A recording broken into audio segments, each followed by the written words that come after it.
कैसे हो आप सब। एक बार फिर से आप सभी का स्वागत है मेरा दूरदर्शन मेरा विद्यालय में।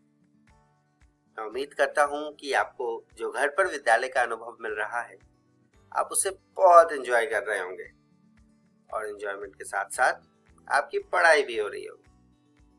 तो आइए देखते हैं आज के एपिसोड में हम क्या पढ़ेंगे।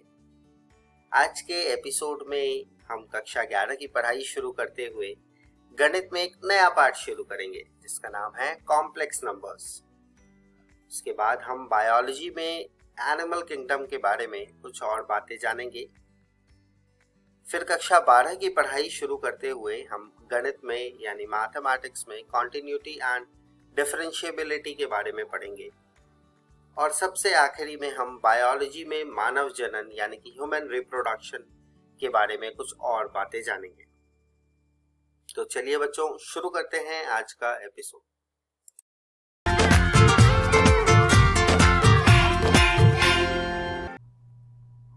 आइए बच्चों शुरू करते हैं गणित का एक नया पाठ जिसका नाम है सम्मिश्र संख्याएं और द्विघातीय समीकरण। इसी को हम अंग्रेजी में complex numbers and quadratic equations के नाम से जानते हैं। तो चलिए बच्चों इस पाठ में आगे बढ़ते हैं और जानते हैं आज हम क्या पढ़ेंगे। सम्मिश्र संख्याएं यानी कॉम्प्लेक्स नंबर्स तथा सम्मिश्र संख्याओं का बीजगणित यानी कि अलजेब्रा ऑफ कॉम्प्लेक्स नंबर्स। तो चलिए बच्चों शुरू करते हैं भूमिका से, जानते हैं सम्मिश्र संख्या। a जमा आयोटा b के प्रारूप की एक संख्या जहां a और b वास्तविक संख्याएं हैं एक सम्मिश्र संख्या परिभाषित करती है। जैसा कि बच्चों आप देख सकते हैं सम्मिश्र संख्या z, इसे हम z से संबोधित करते हैं, बराबर है a जमा आयोटा b, जहां पर आयोटा जो है वह i से दर्शाया जाता है तथा a और b दोनों ही वास्तविक संख्याएं कहलाती है। तो चलिए बच्चों भूमिका में आगे बढ़ते हैं, जानते हैं सम्मिश्र संख्या के कुछ और तथ्य। सम्मिश्र संख्या यानी z बराबर a जमा आयोटा b, इसके लिए a जो है वह वास्तविक भाग कहलाता है, इसे हम REZ लिखते हैं यानी रियल पार्ट ऑफ z। ठीक उसी प्रकार जो b होता है वह काल्पनिक भाग कहलाता है जिसे हम IMZ लिखते हैं यानी इमेजिनरी पार्ट ऑफ z। तो चलिए बच्चों आगे बढ़ते हैं, सम्मिश्र संख्या के कुछ उदाहरण देखते हैं। यहाँ बताया गया है z बराबर 2 जमा 5 आयोटा, जहां हमारा जो वास्तविक भाग है वो REZ बराबर 2 है तथा काल्पनिक भाग जो IMZ है वह 5 है। चलिए बच्चों इसका एक और उदाहरण देखते हैं। यहाँ एक सम्मिश्र संख्या परिभाषित की गई है z बराबर ऋणात्मक 1 जमा √3i। तो इसका जो वास्तविक भाग है यानी REZ वो ऋणात्मक 1 है तथा इमेजिनरी पार्ट ऑफ z यानी IMZ काल्पनिक भाग √3 है। इसी के साथ बच्चों चलिए देखते हैं आखिरकार दो सम्मिश्र संख्याएं कब बराबर होती हैं। यहाँ देख सकते हैं आप दो सम्मिश्र संख्याएं ली गई हैं, z1 बराबर a जमा आयोटा b तथा z2 बराबर c जमा आयोटा d। यह दोनों समान होंगे यदि a बराबर होता है c के और b बराबर होता है d के। इन दोनों का ही अनिवार्य है होना, सिर्फ एक के होने से यह सम्मिश्र संख्याएं आपस में बराबर नहीं होती। अर्थात जो पहली संख्या है सम्मिश्र उसका काल्पनिक भाग बराबर होना चाहिए दूसरी सम्मिश्र संख्या के काल्पनिक भाग के। ठीक उसी प्रकार पहली सम्मिश्र संख्या का जो हमारा वास्तविक भाग है वह बराबर होना चाहिए दूसरी सम्मिश्र संख्या के वास्तविक भाग के। तो चलिए बच्चों दो सम्मिश्र संख्याएं बराबर कब होती है यह हमने जाना। अब इसे और अच्छे से समझते हैं एक उदाहरण की सहायता से। उदाहरण कहता है यदि 4x जमा 3x माइनस वाई आयोटा बराबर है 3 जमा आयोटा ऋणात्मक 6 के, यानी यह दोनों सम्मिश्र संख्याएं आपस में बराबर हैं और दिया गया है कि x और y दोनों ही वास्तविक संख्याएं हैं। तब हमें x और y का मान ज्ञात करना है। तो चलिए बच्चों इसका हल देखते हैं। हल में हमें देखना है, सबसे पहले हमें दिया क्या है। हमें दे रखा है कि यह दोनों सम्मिश्र संख्याएं आपस में बराबर हैं। आगे बढ़े तो हमने देखा कि दोनों ओर के जो वास्तविक और काल्पनिक भाग हैं उनको हमें समान लेना है। क्यों? क्योंकि यही तो सबसे आधारभूत स्थिति होती है कि दो सम्मिश्र संख्याएं आपस में बराबर हो जाए। ऐसा करने पर हमें प्राप्त होता है 4x बराबर है 3 के तथा 3x माइनस वाई जो है वह बराबर है ऋणात्मक 6 के। यदि बच्चों आप इसको अपनी पुस्तिका में हल करके देखें तो आप पाएंगे x का मान आता है 3/4 तथा y का मान आता है 33/4। तो हमने पढ़ा दो सम्मिश्र संख्याएं बराबर कब होती हैं। चलिए बच्चों आगे बढ़ते हैं सम्मिश्र संख्याओं के बीजगणित पर। पहली चीज हम इसमें पढ़ेंगे दो सम्मिश्र संख्याओं का योग यानी addition of two complex numbers तथा दो सम्मिश्र संख्याओं का अंतर यानी difference of two complex numbers.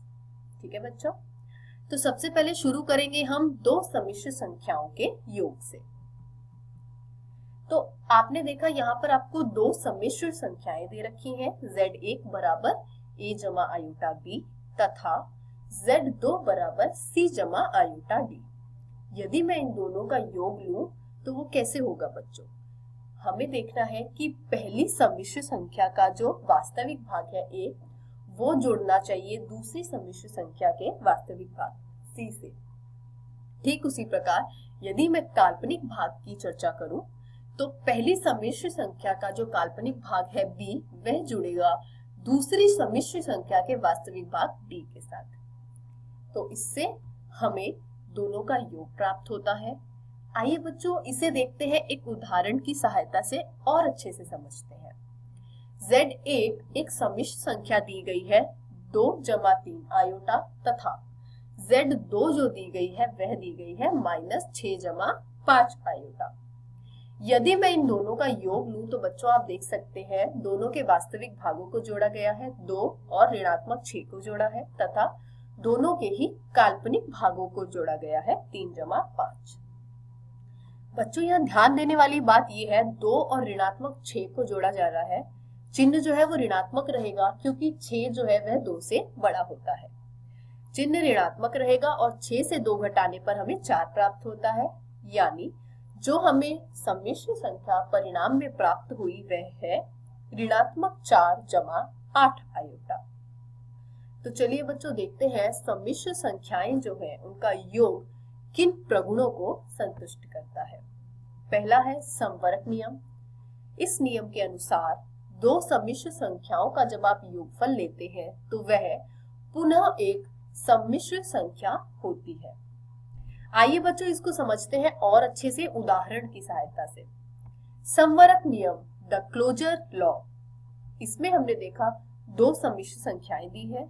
जब हमने इनका योग लिया तो हमने देखा हमें उत्तर प्राप्त होता है ऋणात्मक 4 जमा 8 आयोटा, जो स्वयं एक सम्मिश्र संख्या है, यानी दो सम्मिश्र संख्याओं का जो योग है वह पुनः एक सम्मिश्र संख्या होता है। इसी के साथ आगे बढ़े, हमने देखा दूसरा नियम क्रम विनिमय नियम यानी द कम्यूटेटिव लॉ। तो जब हमने Z1 और Z2 दो सम्मिश्र संख्याएं जो है इनको जोड़ा तो हमें प्राप्त हुआ ऋणात्मक 4 जमा 8 आयोटा। बच्चों यहाँ ध्यान देने वाली बात यह है कि पहले हमने Z1 में Z2 को जोड़ा। यदि मैं इनका क्रम बदल के सेम वैसी ही सम्मिश्र संख्याएं ली गई है जैसे पहले ली गई थी 2 जमा 3 आयोटा ऋणात्मक 6 जमा 5 आयोटा, कुछ नहीं किया है बच्चों, सिर्फ क्रम बदल दिया है। Z2 में हमने Z1 को जोड़ दिया है। जोड़ने पर हमने देखा परिणाम में हमें फिर से प्राप्त होता है ऋणात्मक 4 जमा 8 आयोटा। इससे हमें यह सीखने को मिलता है बच्चों कि क्रम का विनिमय यानी क्रम बदलने जाने पर अगर आप दो सम्मिश्र संख्याओं को जोड़ रहे हैं तो तो अगर आप उनका क्रम बदल देते हैं तो परिणाम में जो सम्मिश्र संख्या हमें प्राप्त होती है उसमें किसी प्रकार का कोई परिवर्तन नहीं आता है। तो चलिए बच्चों बढ़े चलते हैं अगले नियम की ओर। साहचर्य नियम यानी द एसोसिएटिव लॉ। इसमें हमने देखा 3 सम्मिश्र संख्याओं को लिया गया है। अब मैंने क्या किया, पहले लिया योग Z1 और Z2 का।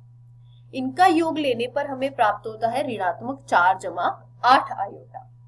अब जब इन दोनों के योग के साथ मैं जोड़ूं तीसरी सम्मिश्र संख्या को, तब मुझे प्राप्त हुआ ऋणात्मक 3 जमा 12 आयोटा।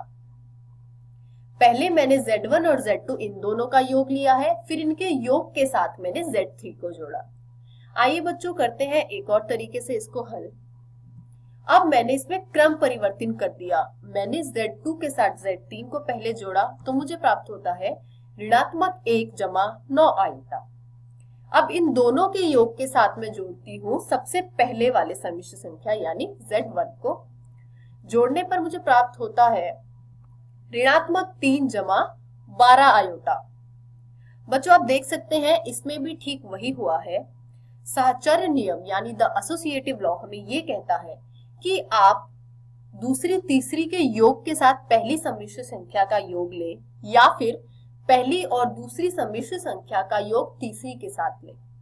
क्रम परिवर्तन से जो परिणाम में हमें सम्मिश्र संख्या प्राप्त होती है उसमें किसी प्रकार का कोई परिवर्तन नहीं होता।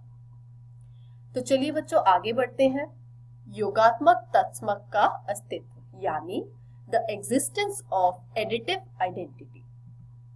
सम्मिश्र संख्या 0 जमा 0 आयोटा 0 के द्वारा दर्शाया जाता है। योगात्मक तत्समक अथवा 0 सम्मिश्र संख्या जो होती है वह कहलाता है, जिससे कि प्रत्येक सम्मिश्र संख्या z जो है वह बराबर हो जाती है अपने के ही यदि उसमें 0 का योग किया जाए। इस पूरे नियम का अर्थ यह है बच्चों, अगर आप किसी भी सम्मिश्र संख्या में 0 सम्मिश्र संख्या को जोड़ते हैं तो आपको परिणाम स्वरूप वही सम्मिश्र संख्या प्राप्त होती है। तो अगला नियम देखते हैं, योगात्मक प्रतिलोम का अस्तित्व यानी the existence of additive inverse. प्रत्येक सम्मिश्र संख्या z बराबर a जमा आयोटा b के लिए हमें सम्मिश्र संख्या ऋणात्मक a जमा आयोटा ऋणात्मक b यानी ऋणात्मक z के द्वारा दर्शाया जाता है, ऐसा कुछ प्राप्त होता है जो कि योगात्मक प्रतिलोम अथवा z का ऋण कहलाती है। जैसा कि आप देख सकते हैं, यदि z को मैं ऋणात्मक z के साथ जोड़ूं तो मुझे 0 प्राप्त होता है और यही नियम जो है योगात्मक तत्समक में हमने पढ़ा था। तो चलिए बच्चों प्रगुणों को समाप्त करते हुए बढ़े चलते हैं अगले बीजगणित की ओर। 2 सम्मिश्र संख्याओं का अंतर।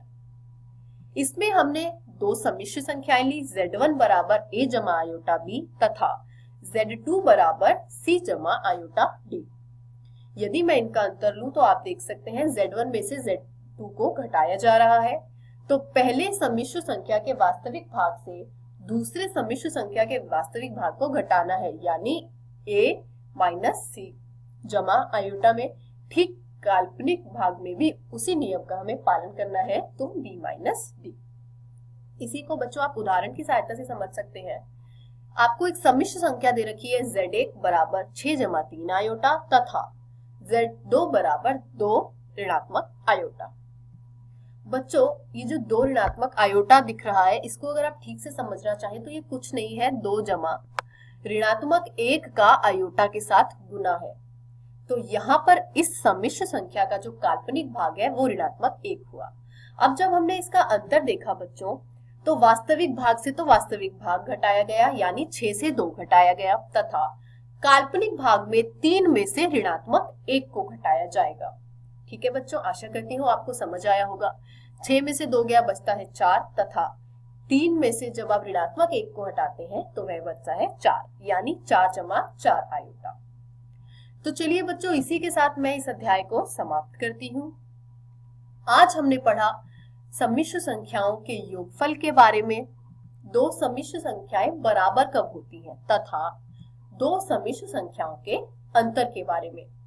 इसी के साथ अध्याय को समाप्त करते हुए मैं आपसे विनती करना चाहूंगी, घर जाइए अपने प्रश्नावली में दिए गए प्रश्नों को हल कीजिए।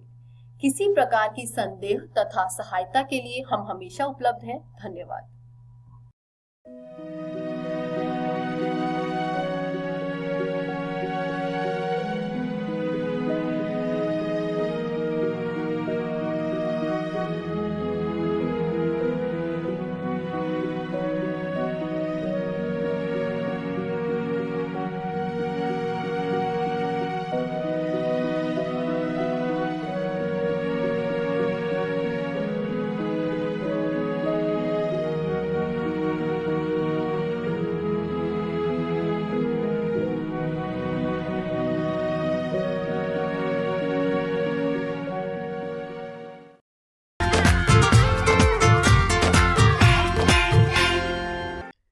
हेलो दोस्तों, जीव विज्ञान की इस वीडियो में आप सभी का स्वागत है।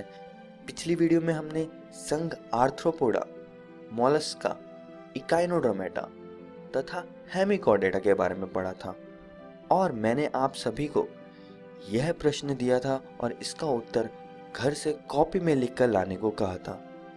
निश्चित ही आप इसका उत्तर लिखकर लाए होंगे, तो आइए इसका उत्तर जान लेते हैं। तो यह है इसका उत्तर और आप वीडियो पॉज करके यह उत्तर अपनी कॉपी में लिख सकते हैं अगर आप चाहे तो। और कुछ इस प्रकार के प्रश्नों का उत्तर आपने ऐसे बिंदुओं में देना है। आज हम क्या पढ़ेंगे? आज हम संघ कॉर्डेटा, वर्ग साइक्लोस्टोमेटा, वर्ग कॉन्ड्रिकथीस और वर्ग ऑस्टिकथीस के बारे में चर्चा करेंगे। चलिए शुरू करते हैं। संघ कॉर्डेटा, इसमें हम संघ कॉर्डेटा की कुछ विशेषताओं को समझेंगे।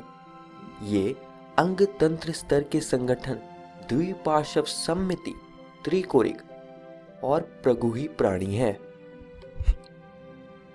और संघ कॉर्डेटा के 4 मूलभूत लक्षण हैं कि इनमें पृष्ठ रज्जु यानी नोटोकॉर्ड होता है, पृष्ठ खोखली तंत्रिका रज्जु यानी डॉर्सल हॉलो नर्व कॉर्ड होता है, गूदा पश्चात पुच्छ यानी पोस्ट एनल टेल होता है और इनमें फेरेंजियल स्लिट्स यानी ग्रसनी क्लोम छिद्र होते हैं। और यह बात आप सभी दोस्तों को जरूर याद रखनी है, इनमें पूर्ण पाचन तंत्र तथा बंद परिसंचरण तंत्र होता है।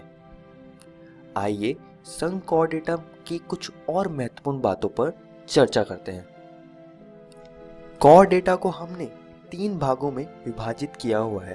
पहला है यूरोकॉर्डेटा, दूसरा है सेफेलोकॉर्डेटा और तीसरा है वर्टिब्रेटा। यूरोकॉर्डेटा का उदाहरण है एसिडिया और सेफेलोकॉर्डेटा का उदाहरण है ब्रैंकियोस्टोमा। और यूरोकॉर्डेटा और सेफेलोकॉर्डेटा आपस में मिलकर प्रोटोकॉर्डेटा बनाते हैं। वर्टिब्रेटा के कई सारे उदाहरण हैं, जैसे कि बाघ, और वर्टिब्रेटा में जो पृष्ठ रज्जु होता है वह मेरुदंड यानी वर्टिब्रल कॉलम में परिवर्तित हो जाता है। और यह बात आप सभी दोस्तों को याद रखनी है। आइए आगे बढ़ते हैं और संघ कॉर्डेटा के पहले वर्ग को पढ़ते हैं। वर्ग साइक्लोस्टोमेटा। इस वर्ग के सभी प्राणी कुछ मछलियों में परजीवी के रूप में पाए जाते हैं। यहाँ पर दोस्तों जो आप काले रंग की चीज देख रहे हैं मछली के ऊपर, वह परजीवी लैम्प्रे है। आइए इसको थोड़ा और करीब से देखते हैं।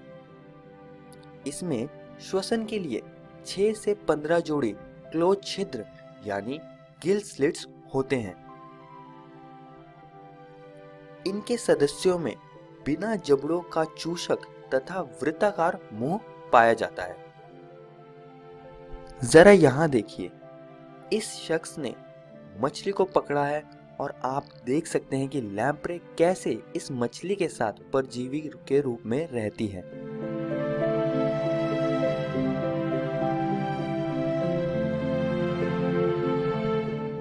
यह मिक्सिन यानी हैगफिश है, जो कि साइक्लोसोमेटा का एक सदस्य है। यहाँ पर दोस्तों एक और बात मैं आप सभी को बताना चाहूंगा कि यह प्राणी समुद्री होते हैं, परंतु जनन के लिए अलवणीय जल में आते हैं, जहां पर यह जनन के बाद मर जाते हैं और इनके लार्वा मेटामॉर्फोसिस के बाद समुद्र में वापस प्रवास कर लेते हैं।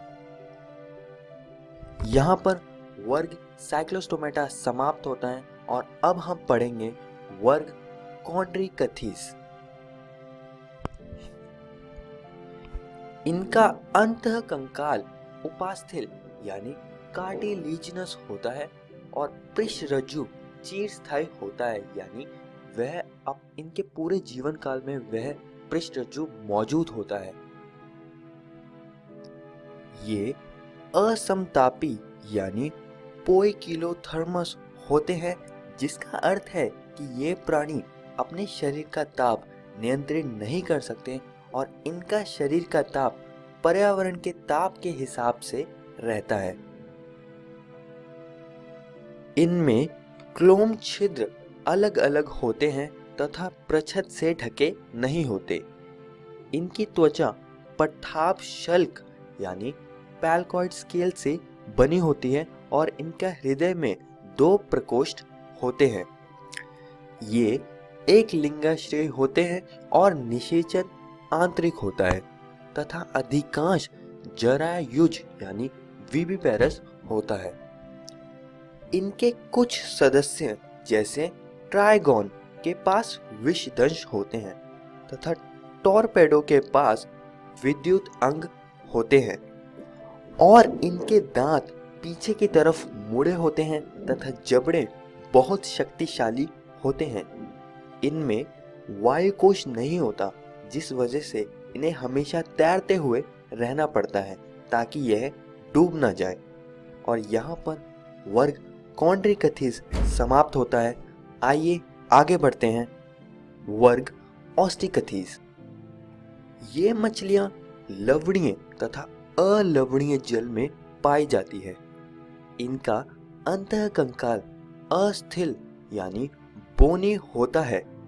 जरा यहाँ देखिए, यह वर्ग ऑस्टिकथीस का सदस्य कतला है। इनमें 4 जोड़ी क्लोम छिद्र जो कि प्रच्छद यानी ओप्रकुलम से ढके होते हैं। दोस्तों, जो इससे पहले वाला वर्ग था वर्ग कॉन्ट्रिकथीस, उनमें प्रच्छद नहीं होता, पर इस वर्ग में पाया जाता है प्रच्छद। तो यह बात आप सभी को याद रखनी है। यह समुद्री घोड़ा है जो कि इस वर्ग का एक और उदाहरण है। इनकी त्वचा साइकोइड तथा टीनोइड शल्क से ढकी होती है और इनमें वायुकोश पाया जाता है जो कि उत्प्लावन यानी बायोन्सी बनाए रखने में मदद करता है। इनका भी हृदय 2 प्रकोष्ठ का होता है। आइए वर्ग ऑस्टिकथीस की कुछ और महत्वपूर्ण बातों पर चर्चा करते हैं। ये एक लिंगाश्रयी होते हैं जिसमें निषेचन बाहरी होता है तथा अधिकांश अंडज यानी ओविपेरस होते हैं और इनमें परिवर्धन प्रत्यक्ष होता है।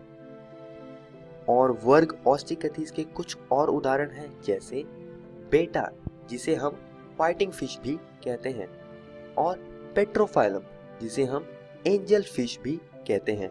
और यहाँ पर वर्ग ऑस्टिकथीस समाप्त होता है। सारांश, इस वीडियो में हमने संघ कॉर्डेटा के बारे में पढ़ा और इसके वर्ग साइक्लोस्टोमेटा को भी समझा, इसकी विशेषताएं जानी तथा इसके परजीवी रूप को समझा। हमने वर्ग कॉन्ड्रिकथीस के बारे में भी पढ़ा, जिसमें हमने इसकी विशेष लक्षण और उदाहरणों को पढ़ा। और हमने आखिर में वर्ग ऑस्टिकथीस के बारे में चर्चा करी, जिसके भी हमने कुछ विशेषताओं और उदाहरणों को समझा। आज का सवाल, तो दोस्तों आज का सवाल बताने से पहले मैं आप सभी को बताना चाहूँगा कि आज हमने आपकी एनसीईआरटी की किताब के 4 टॉपिक्स को कवर कर लिया है।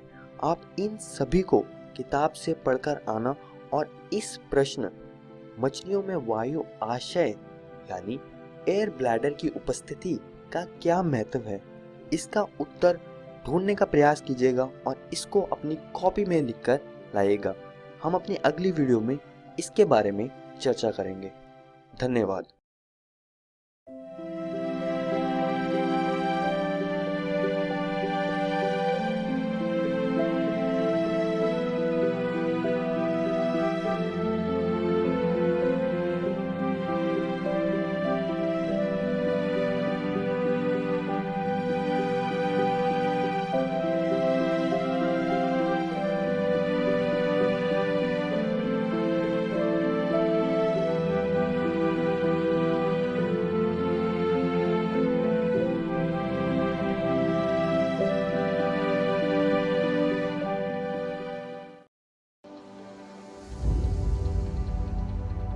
कोरोना से डरे नहीं, एहतियात बरतें। वैसे तो स्वच्छता और व्यक्तिगत साफ सफाई हर समय जरूरी है, लेकिन अभी कोरोना महामारी फैलने के दौर में यह एकदम आवश्यक हो गई है। बस यह जानने की जरूरत है कि साफ सफाई करने के दौरान आप किन बातों के प्रति विशेष तौर पर सजग रहें। आइए इसे बिंदुवार समझ लें।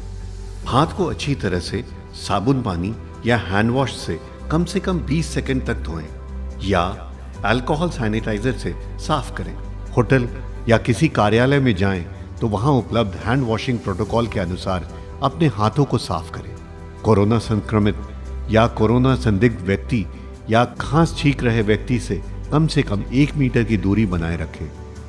भीड़ भाड़ में मास्क लगाए रखें या मुंह नाक को ढक कर रखें। यदि घर में कोरोना संक्रमित व्यक्ति क्वारंटाइन में है तो उसके व्यक्तिगत उपयोग की चीजों जैसे बर्तन, ग्लास, कप, तौलिया, बिस्तर का इस्तेमाल न करें।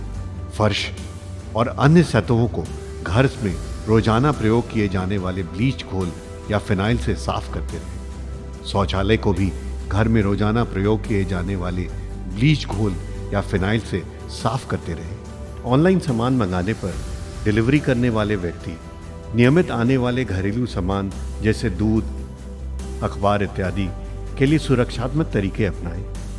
बस, ट्रेन, ऑटो, टैक्सी, दुकान के काउंटर के संपर्क में आने पर भी एहतियात बरतें। जनहित में जारी राज्य स्वास्थ्य समिति बिहार। अधिक जानकारी के लिए संपर्क करें टोल फ्री नंबर 104।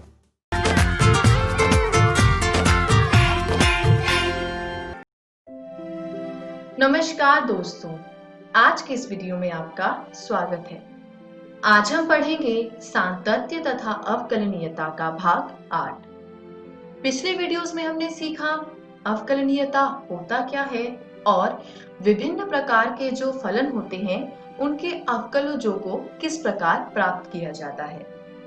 साथ ही हमने जाना श्रृंखला नियम के बारे में। तो चलिए इसी सिलसिले को आगे बढ़ाते हैं और देखते हैं आज के इस वीडियो में हम क्या पढ़ेंगे। आज हम पढ़ेंगे द्वितीय कोटि का अवकलज। अब अवकलज क्या होता है ये तो हम जानते हैं। चलिए देखते हैं द्वितीय कोटि का अवकलज कैसे निकालते हैं। मान लीजिए y बराबर fx एक फलन है, तो जब इसका अवकलज ज्ञात करते हैं dy बटे dx तो वो होता है f डैश x। लेकिन तब क्या होगा जब f डैश x भी अवकलनीय हो?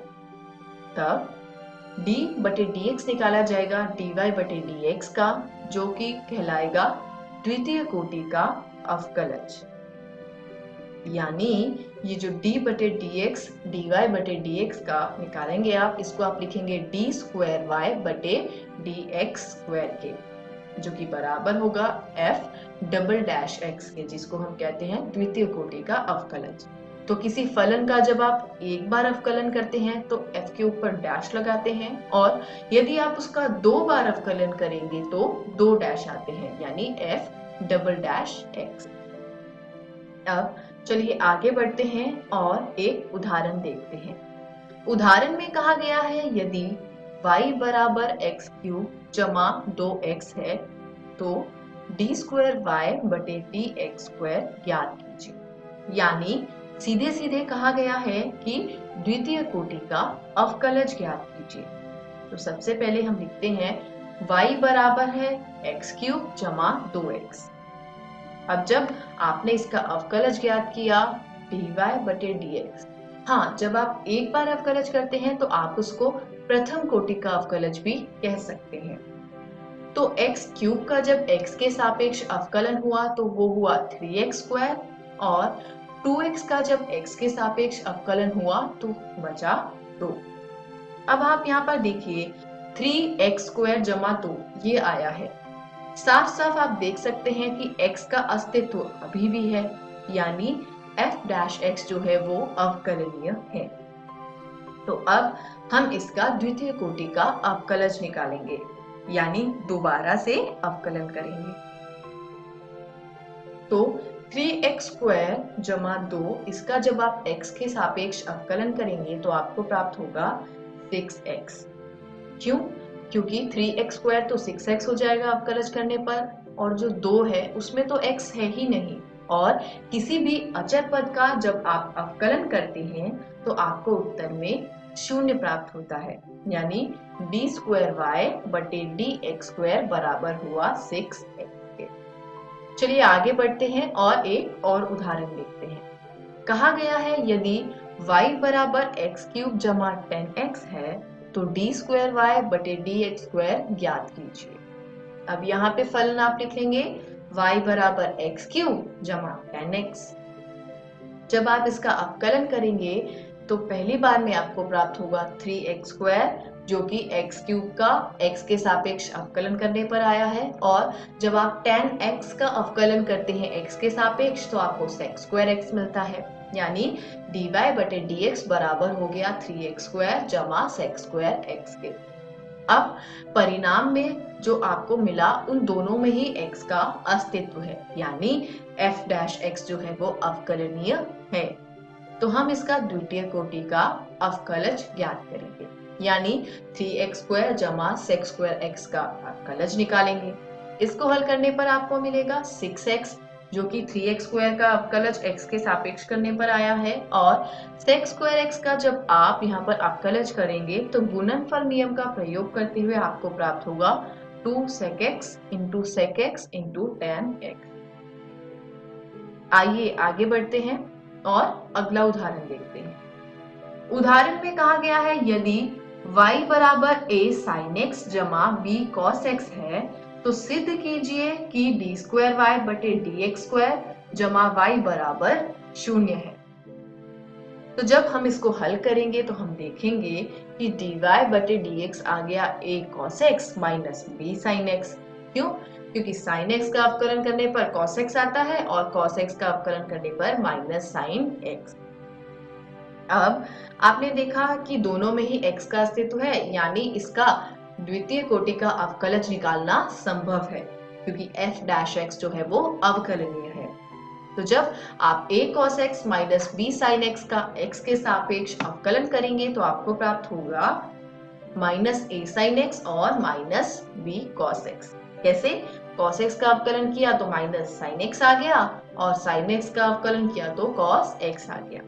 इसको हम माइनस y भी लिख सकते हैं। ऐसा कैसे? आइए देखते हैं।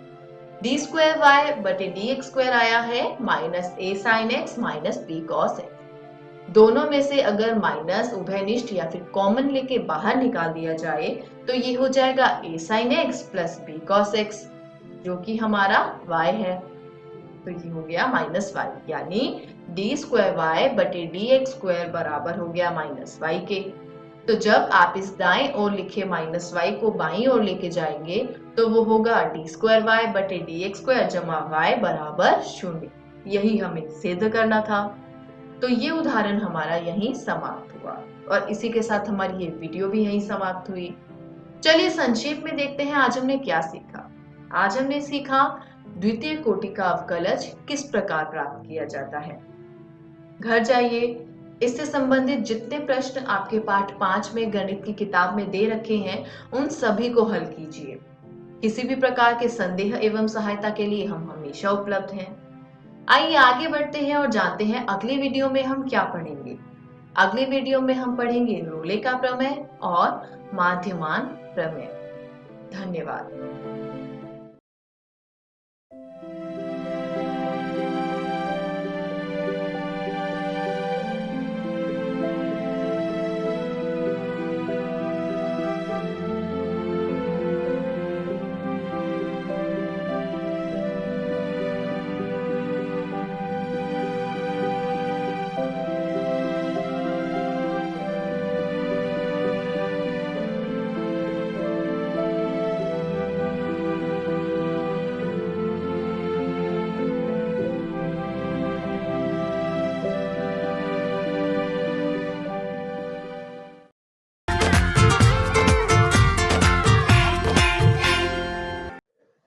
हेलो दोस्तों, आज भी हम इस अध्याय मानव जनन को जारी रखेंगे। पिछली वीडियो में हमने आर्तव चक्र के बारे में पढ़ा था। इस वीडियो में हम निषेचन और अंतरोपण के बारे में पढ़ेंगे। तो चलिए निषेचन से शुरू करते हैं। अब निषेचन क्या है? अब दोस्तों, निषेचन एक प्रक्रिया है जिसमें कि नर युग्मक और मादा युग्मक का संलयन होता है,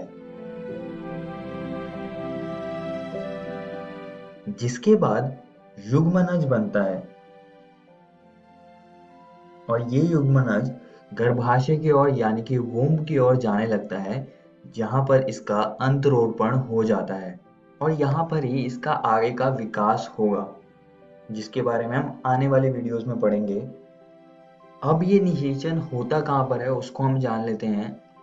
निषेचन एम्पुलरी इस्थमिक जंक्शन में होता है। निषेचन तभी हो सकता है यदि अंडाणु तथा शुक्राणु दोनों एक ही समय में एम्पुलरी इस्थमिक जंक्शन पर पहुंच जाएं। तो ये चीज आप सभी को याद रखनी है। आइए दोस्तों, निषेचन को हम थोड़ा और अच्छे से समझ लेते हैं। अब ये शुक्राणु अंडाणु की ओर जा रहे हैं, जिससे कि निषेचन की प्रक्रिया ये पूरी कर सकें। ये बहुत ही तेजी से तैर रहे हैं अपनी पूंछ की मदद से।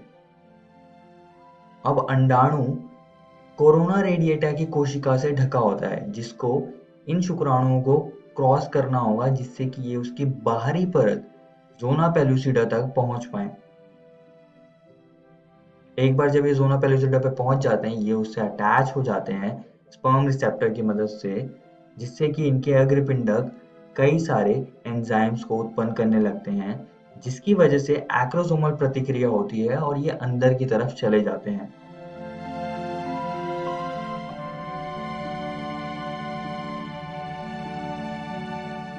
सबसे पहला शुक्राणु जो यहाँ पर संपर्क करेगा वो अंड को निषेचित कर देगा।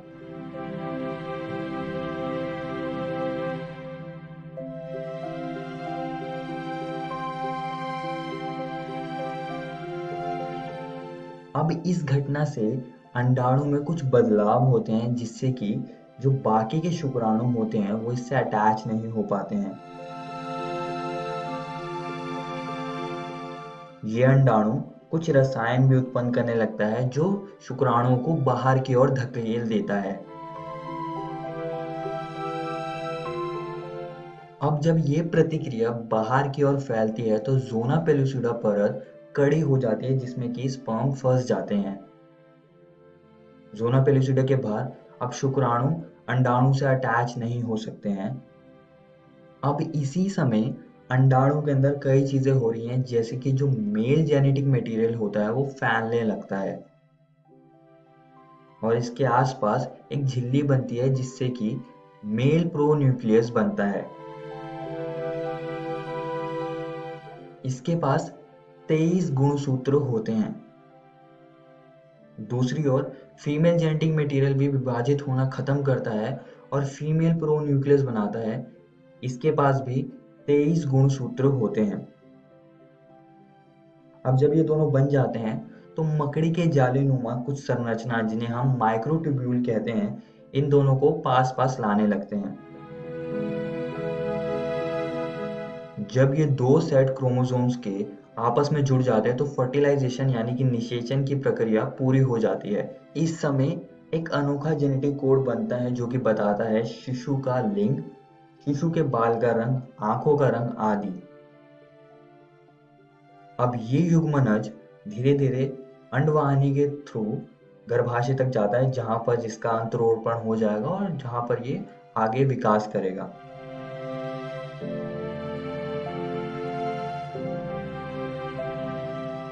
आइए दोस्तों, अब आगे बढ़ते हैं और एक्रोसोमल प्रतिक्रिया यानी कि एक्रोसोमल रिएक्शन को समझते हैं। अब जब शुक्राणु अंडाणु की सरफेस से अटैच होते हैं तो वो एक्रोसोमल प्रतिक्रिया करते हैं, जिसमें कि शुक्राणु का अग्रपिंडक कुछ एंजाइम्स उत्पन्न करने लगता है, जिसमें कि आते हैं हाइलोरेनिडेज। अब ये एंजाइम क्या करता है, अब हम इसको समझ लेते हैं। यह एंजाइम हाइलोरेनिक एसिड को लुप्त कर देता है, जो कि फॉलिकल कोशिकाओं या ग्रैनुलोसा कोशिकाओं के सीमेंटिंग के लिए जिम्मेदार है। दूसरा एंजाइम है कोरोना पेनेट्रेटिंग एंजाइम CPE। ये एंजाइम कोरोना रेडिएटर को घुला देता है। और तीसरा एंजाइम है जोना लाइजिन या एक्रोजिन। ये एंजाइम जोना पेलिसिडा को डाइजेस्ट करता है। आइए दोस्तों अब आगे बढ़ते हैं। अब दोस्तों जब द्विगुणित युग्मनज बन जाता है तो वो अंतरोपण से पहले विभाजित होता है, जिसे हम क्लीवेज स्टेज कहते हैं। अब इसको समझते हैं। यह एक युग्मनज है जिसमें कि विभाजन होता है और यह 16 कोशिकाओं में बदल जाता है, जिसको हम ब्लास्टोमेर्स यानी कि कोरक खंड कहते हैं। और ये सारी प्रक्रिया निषेचन होने के 24 घंटों के भीतर में होती है। 3 दिन बाद ये कोशिकाएं थोड़ी जटिल हो जाती हैं, जिससे हम कह सकते हैं तूतक यानी कि मोरुला। अब ये तूतक विभाजित होना जारी रखता है और ब्लास्टोसिस्ट यानी कि कोरक पुट्टी नाम की संरचना में बदल जाता है, जिसमें कि यहाँ पर कोश कोरक यानी कि ट्रोफोब्लास्ट कोशिकाएं होती हैं, जो कि प्लेसेंटा और दूसरी ब्लड वेसल्स को बनाने में मदद करती हैं। और यहाँ पर अंतर कोशिका समूह यानी कि इनर सेल मास होता है, जो कि भ्रूण में बदल जाता है। आइए दोस्तों अब अंतरोपण यानी कि इम्प्लांटेशन को समझते हैं। आइए अब जान लेते हैं कि अंतरोपण में होता क्या है। जैसा कि आप देख सकते हैं, जो कोरक पुट्टी है ये गर्भाशय में पहुंच चुकी है, जहां पर ये कुछ स्राव को अवशोषित करने लगती है और कुछ दिन बाद ये गर्भाशय की अंतः स्तर पर जाके चिपक जाती है, जिसे कि हम इम्प्लांटेशन यानी कि अंतरोपण कहते हैं। और यहाँ पर जो पित्तपिंडक होता है कॉर्पस लूटियम, जिस संरचना के बारे में हमने इससे पिछली वीडियो में बात की थी, वह एस्ट्रोजन और प्रोजेस्टेरॉन हार्मोन को उत्पन्न करने लगती है, जिससे कि अंतरोपण की प्रक्रिया पूरी हो जाती है। इस वीडियो में हमने निषेचन के बारे में पढ़ा और हमने अंतरोपण को भी समझा। और दोस्तों मैं आप सभी को एक और चीज बताना चाहता हूँ कि आज हमने आपकी NCERT किताब के ये 2 टॉपिक्स को खत्म कर लिया है। आप इनको जरूर घर से किताब से पढ़कर आइएगा। अगली वीडियो में हम भ्रूणीय परिवर्धन, प्रसव और दुग्ध श्रवण के बारे में चर्चा करेंगे। धन्यवाद।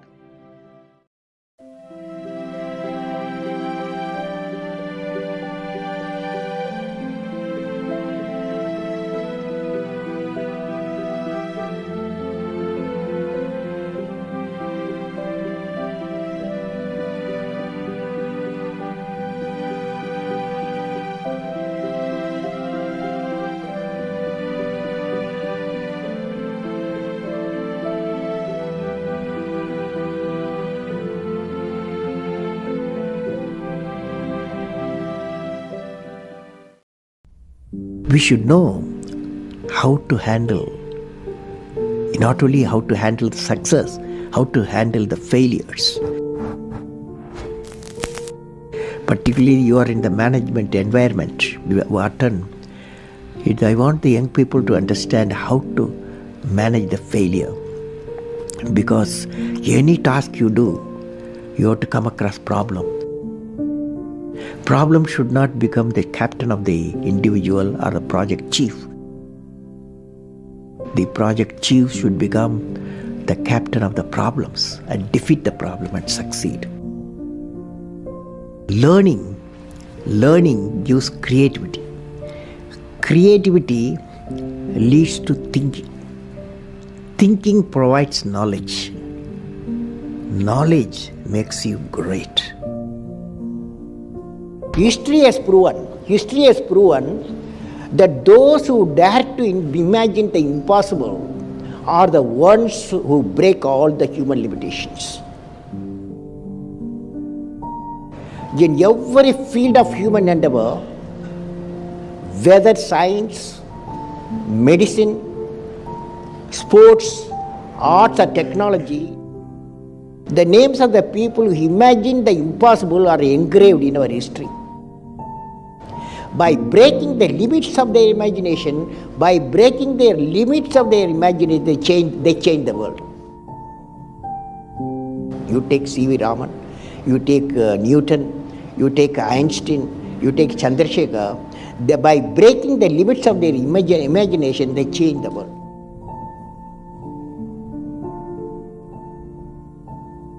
If you want to be discoverers, if you want to be innovators, I am going to give you what type of characteristic you must have. Invention and discoveries have emanated from creative minds that have been constantly working and imagining the outcome. The telephone, he was imagining the outcome in the mind. With imaging and constant effort, all the forces of the universe work for that inspired mind, thereby leading to invention discoveries. Sir, I would like to hear from you a few tips for the upcoming generation to succeed in life. Well, succeeding life, I have already told you. Yes, sir. You have to do 4 things, okay? Number 1, great aim. Great aim. I will have great aim. I will have great aim. I will I will continuously acquire knowledge. continuously acquire knowledge. Oh, I will do hard work. I will do hard work. I will persevere I will persevere and succeed. and succeed. Okay, that's the mantra. Thank you, sir. Thank you so much. You have many accomplishments. You've written books. You've served as president. You're an aerospace engineer. You've been a professor. But you say the title you like best is the title of teacher. Why is that? You know, I had a teacher when I was a young boy, 10 years boy, wartime, the Second World War going on. At that time, I used to see in my class, 5th class teacher, in science teacher, he entered the classroom and we used to see the radiation of knowledge from him. When he enters the classroom, my teacher, I see a radiation of purity of life. And the way he taught, my dream got shaped. What should be my way of life? He is the person, the teacher gave me the vision of my life when I was a young fellow. Now a teacher has got a fantastic opportunity to grow minds, to enrich the minds and give the dreams to the young people and nurture the dreams with them, and they will become a great human being. Sometime they will become better than you, but better than the teacher. So that opportunity you have. I will have great aim. I will continuously acquire knowledge. Oh, I will do hard work. I will persevere and succeed.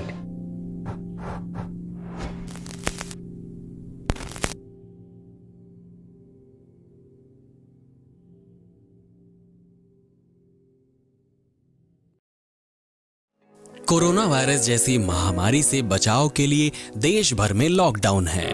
बच्चों को सुरक्षित रखने के लिए विद्यालय बंद किए गए हैं।